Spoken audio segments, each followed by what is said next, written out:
Hello friend नमस्कार मु लक्ष्मी आपण को स्वागत करुच्ची मो यूट्यूब चैनल को सांग मैंने आम पूर्व वीडियो रे कटोरी के किपरि बड़ करवा से विषय शिखी आज आम शिखा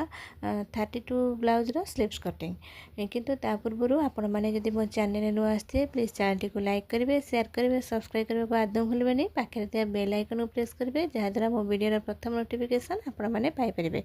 चलतु एवं वीडियो स्टार्ट करवा आम स्लीव्स मोर माने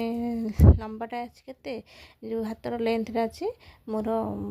4 इंच मुझे रखी के 5 इंच रे आम कही जो हाथर लंबा जी थी तादे 1 इंच आड करेंगे तेणु मोर 4 इंच थी ये मुझे 1 इंच आड कर 5 इंच 5 इंच जो है गार देदेबा देखो तापर आम कौन करवा ना तार लंबाटा नवा स्लीव्स लंबाटा आम कौन करवा ना छाती आम जी थी आम छाती के 32 को 4 भाग भागे नवा 4 भाग कले के हम ना 8 इंच है 8 रु कही जो स्लीव्स कटिंग करेंगे से अध इंच माइनस करदे आम 8 अध इंच माइनस कले के 7.5 उठे गार देदेबा आउ एक्सट्रा 2 इंच नहीं जावा। एवं आम कौन करवा ना तल को डाउन करवा मुझे 4 इंच रखी माने ब्लाउज लंबाटा तेणु मुझे कौन कर 2.5 इंच गार देती आपण 2.5 इंच गार दे 2.5 इंच जो है ताको गार टाणिकी जॉइन करदे देखु एमती गार टाणी देवे है ताको एमती बॉक्स भाया करदे। आम कौन करवा आम ए कौन करवा ना आम जो तल को डाउन करते आमर माने जो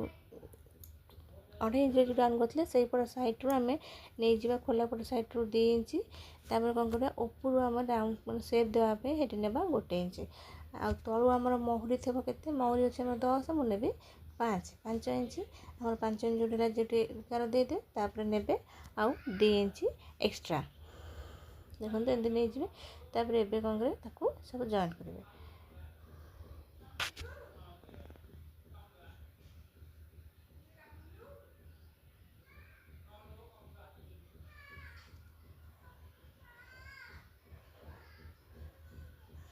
एमती ताको एबे जॉइन करदेवे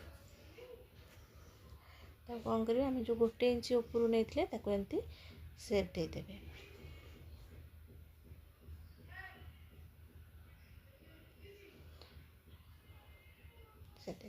तापर कौन करें सेप दे सारापर भितर को कौन करवा ना हाफ इंच डाउन करवा जोटा कि मैंने आग पट मैंने टिके हाफ इंच डाउन हम जहाँद्वारा कि काक पाखे आ कना झाँकी हेनी है देखो ये आमर होगा स्लीव्स मैंने आम ड्र करदे तापर कटिंग करदे देखो मुझे बताऊँ सेमती करूँ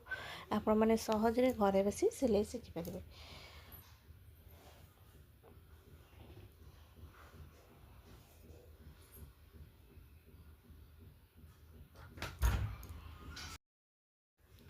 देखो एबे हमर कटिंग सर जाइए आम एबे कौन जो अध इंच डाउन करते तल को ताको एबे कौन करवा ना रखिक कटिंग करदे। आशा करछि आज वीडियो आपको निश्चय भल लगी जदि वीडियो भल लगी है कमेंट करने को आदम भूलें मुझे नहीं आसबि 32 साइज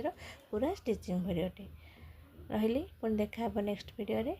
जय जगन्नाथ।